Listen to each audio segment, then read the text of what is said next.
గంట పూజ చేయించింది. ఎందరో ఒక గంట పూజ చేయలేకపోయిన వాళ్ళు ఉన్నారు. నా అదృష్టం, నా తల్లి నాతో పూజ చేయిస్తోంది. నా తల్లి నాతో సమంత్రకమైన విభూతి ధారణ చేయిస్తోంది. నా తల్లి నాతో సంధ్యావందనం చేయిస్తోంది. నా తల్లి నాతో దేవాలయానికి దర్శనం చేయిస్తోంది. నా తల్లి నా చేత ఎన్నో విషయాలు చెప్పించింది. ఇవన్నీ ఎందుకు చెప్పిస్తోంది ఆవిడ? నన్ను ఉద్ధరించడానికి. నా యందు అమ్మ కృప ఉంది.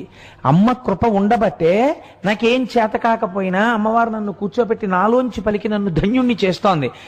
ఇప్పుడు మీరు ఈ అనుగ్రహం పోగొట్టుకోవడానికి ఇష్టపడతారా?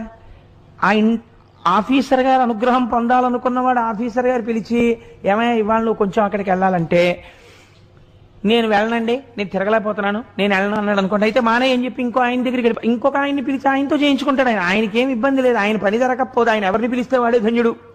ఆయనతో చేయించుకుంటాడు. కానీ మీరు 4 రోజులు సీట్లో 10ంటికి వచ్చి మామూలుగా కూర్చుంటే మిగిలిన వాళ్ళందరూ